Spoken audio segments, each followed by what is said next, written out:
بسم اللہ الرحمن الرحیم۔ شروع کرتا ہوں اللہ تعالیٰ کے نام کے ساتھ جو بڑا مہربان نہایت رحم کرنے والا ہے۔ عمران بن حسین رضی اللہ عنہما کہتے ہیں کہ رسول اللہ صلی اللہ علیہ وآلہ وسلم نے عصر کی 3 ہی رکعت پڑھ کر سلام پھیر دیا، پھر اندر چلے گئے۔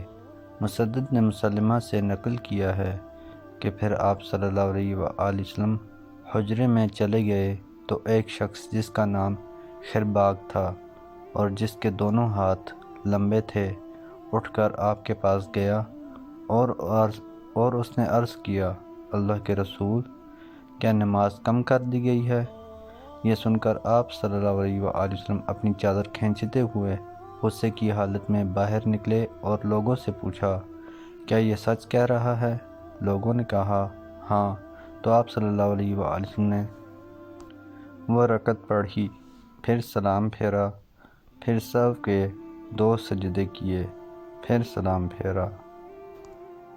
علقمہ کہتے ہیں کہ حضرت عبداللہ بن مسعود رضی اللہ عنہ نے کہا، رسول اللہ صلی اللہ علیہ وآلہ وسلم نے نماز پڑھی۔ ابراہیم کی روایت میں ہے، تو میں نہیں جان سکا کہ آپ صلی اللہ علیہ وآلہ وسلم نے اس میں زیادتی کی یا کمی۔ پھر جب آپ نے سلام پھیرا تو آپ صلی اللہ علیہ وآلہ وسلم سے عرض کیا گیا، اللہ کے رسول، کیا نماز میں کوئی نئی چیز ہوئی ہے؟ آپ صلی اللہ علیہ وآلہ وسلم نے فرمایا، وہ کیا؟ لوگوں نے کہا، آپ نے اتنی رکعتیں پڑھی ہیں۔ چنانچہ آپ صلی اللہ علیہ وآلہ وسلم نے اپنا پیر موڑا اور قبلہ رخ ہوئے، پھر لوگوں کے ساتھ 2 سجدے کیے، پھر سلام پھیرا۔ جب نماز سے فارغ ہوئے تو ہماری جانب متوجہ ہوئے اور فرمایا، اگر نماز میں کوئی نئی بات ہوئی ہوتی تو میں تم کو اس سے باخبر کرتا، لیکن انسان ہی تو ہوں، میں بھی بھول جاتا ہوں جیسے تم لوگ بھول جاتے ہو، لہٰذا جب میں بھول جایا کروں تو تم لوگ مجھے یاد دلا دیا کرو۔ اور فرمایا، جب تم میں سے کسی کو نماز میں شک پیدا ہو جائے تو سوچے کہ ٹھیک کیا ہے، پھر اسی حساب سے نماز پوری کرے، اس کے بعد سلام پھیرے، پھر سہو کے 2 سجدے کرے۔ حضرت ابو ہریرہ رضی اللہ عنہ کہتے ہیں کہ رسول اللہ صلی اللہ علیہ وآلہ وسلم نے فرمایا، جب ماہ رمضان کی پہلی رات آتی ہے تو شیطان اور سرکش جن جکڑ دیے جاتے ہیں، جہنم کے دروازے بند کر دیے جاتے ہیں، ان میں سے کوئی بھی دروازہ کھولا نہیں جاتا، اور جنت کے دروازے کھول دیے جاتے ہیں، ان میں سے کوئی بھی دروازہ بند نہیں کیا جاتا۔ پکارنے والا پکارتا ہے، خیر کے طلبگار آگے بڑھ اور شر کے طلبگار رک جا، اور آگ سے اللہ کے بہت سے آزاد کیے ہوئے بندے ہیں، تو ہو سکتا ہے کہ تو بھی انہی میں سے ہو، اور ایسا رمضان کی ہر رات کو ہوتا ہے۔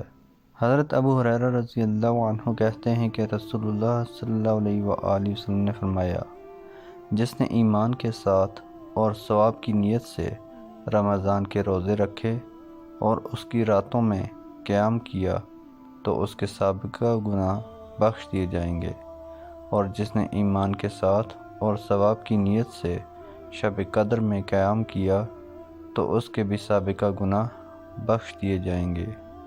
صلہ بن ظفر کہتے ہیں کہ ہم عمار بن یاسر رضی اللہ عنہ کے پاس تھے کہ ایک بھنی ہوئی بکری لائی گئی تو انہوں نے کہا، کھاؤ۔